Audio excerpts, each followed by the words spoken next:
Bienvenue à cette formation en ligne sur la communication et la capitalisation dans le cadre d'un projet de coopération transfrontalière. Les projets de coopération, ce ne sont pas seulement des activités et des financements. Ce sont avant tout des personnes et leurs interactions. La communication est donc une composante essentielle de la mise en œuvre d'un projet. Elle nécessite une planification minutieuse et des ressources en termes de temps, d'argent, de personnel et d'expertise. Les trois partenaires de projet, Anna, Boris et Carla, débutent la mise en œuvre de leur projet et ensemble, ils vont passer en revue les activités de communication prévues dans leur proposition. Mais avant de voir ce qu'ils font, rappelons que lorsque nous parlons de communication de projet, nous nous référons à trois composantes liées. D'abord, la communication interne, qui gère les flux d'informations entre les partenaires.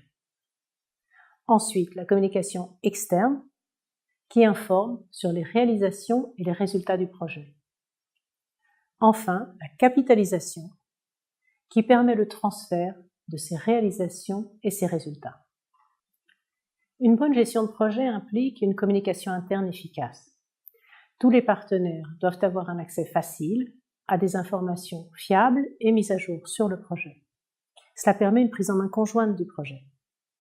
Oui, on a besoin de communiquer régulièrement entre nous pour être bien informé sur l'avancement du projet avant de communiquer avec les autres.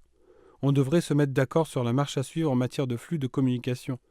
Qui informe qui, comment, sur quoi et quand. Il y a de nombreux outils pour la communication interne. Par exemple Skype, les calendriers communs, les plateformes de collaboration en ligne pour partager des fichiers. Vous pouvez utiliser plusieurs outils. Et nous en avons déjà mentionné certains dans nos vidéos sur le partenariat et sur la gestion et le suivi de projet. Quels que soient les outils, pensez à conserver une trace écrite de vos échanges internes. Dans le cas de réunions ou d'appels, vous pouvez par exemple résumer dans un email les principales décisions prises pour vous assurer d'une compréhension commune. Alors, êtes-vous maintenant prêt à parler de votre projet au monde? Vous avez déjà défini les principaux éléments de votre plan de communication lors de la préparation du projet. Il est maintenant temps de développer un plan de communication détaillé. Voyons comment nos partenaires de projet s'y prennent. Pour développer plus en détail le plan de communication, nous devrions avant tout fixer les objectifs et pour chacun d'entre eux, identifier les messages clés de communication, les activités, les réalisations et définir les personnes et les organisations qui sont nos groupes cibles. Bonne idée. Mais nous aurons aussi besoin d'indicateurs pour savoir si notre plan de communication est efficace. Je pense par exemple au nombre de participants à nos événements ou au nombre de visiteurs sur notre site web. Nous avons déjà inclus certains indicateurs dans le cadre logique de notre projet. Très bien. Pensez aussi aux indicateurs qualitatifs qui vous aident à vérifier si vos messages atteignent les groupes cibles. Oui, mais alors il faut aussi prévoir d'autres outils de mesure, tels que des entretiens ou des enquêtes en ligne. Regardons maintenant les activités planifiées pour cette première année. Ah oui, le programme de travail est plutôt chargé. Lancement de notre site web dans les 2 mois suivant le début du projet, organisation de 3 événements, communiqué de presse. Attendez, êtes-vous sûr que ce plan est toujours valable? Il est nécessaire de l'examiner en tenant compte du plan de travail global du projet mis à jour. Le coordinateur du projet et le responsable de la communication doivent coopérer étroitement pour planifier la mise en œuvre des activités du projet et de la communication sur ces activités en temps voulu.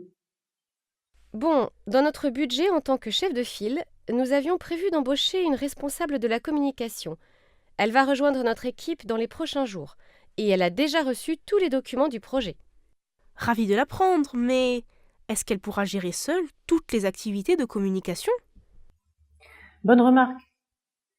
En effet, la responsable de la communication devra coordonner l'ensemble des activités de communication et vérifier qu'elles sont conformes aux exigences du programme, notamment en termes de visibilité. Pour cela, elle aura besoin du soutien de tous les partenaires. C'est sûr. Au sein du conseil régional, nous avons un département de communication. Je verrai qui pourrait être nommé en tant qu'expert pour la soutenir. Lorsque vous avez votre équipe de communication et que vous avez mis à jour les activités, il est temps de voir plus concrètement comment utiliser les outils que vous avez mentionnés dans votre plan de travail, tels que le site web du projet, les événements, les réseaux sociaux, les médias traditionnels, les vidéos, publications, bulletins d'information, etc.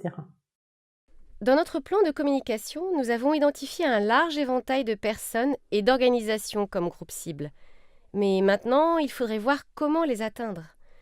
Le plus efficace est sans doute d'utiliser les réseaux sociaux, puisqu'ils sont rapides, peu coûteux, ils fournissent des informations et des interactions en temps réel, et ils permettent d'établir des liaisons avec des personnes et des organisations pertinentes.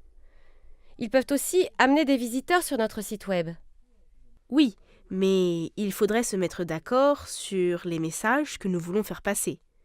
Et à mon avis, nous devrions d'abord définir 2-3 messages clés, courts et simples, qui donnent une idée claire de ce qu'est le projet. Nous devons essayer de parler d'une seule voix, en tant que partenaire de projet. Par exemple, on pourrait dire réduire la pollution des rivières est l'objectif commun d'un nouveau partenariat transfrontalier entre les autorités régionales et associations de Rivala et d'Alavir. Des actions conjointes seront organisées avec les agriculteurs et les propriétaires riverains. Très bien. Indépendamment des outils que vous utilisez, souvenez-vous que lorsque vous essayez d'attirer l'attention des médias, les techniques de narration sont essentielles. Bien sûr, pour être convaincant, vous devez d'abord avoir des faits et des chiffres. Mais n'oubliez pas de souligner l'aspect humain lorsque vous parlez des réalisations et des résultats du projet. Et enfin, soyez bien conscient des exigences de la Commission européenne et de votre programme en ce qui concerne la communication et la visibilité de votre projet. N'hésitez pas à vérifier auprès du programme en cas de doute. Maintenant, le projet doit non seulement communiquer sur ses réalisations et ses résultats, mais aussi les capitaliser. Qu'est-ce que cela signifie? Laissez-moi vous donner un exemple. Lors de la mise en œuvre du projet, nos partenaires vont développer des procédures pour un échange régulier de données sur la pollution de l'eau. Il peut être utile de rendre accessibles ces connaissances à des groupes intéressés en dehors du projet et de les encourager à les utiliser et à les transférer. Tous les efforts déployés pour un transfert potentiel des réalisations et des résultats du projet font partie de la stratégie de capitalisation du projet.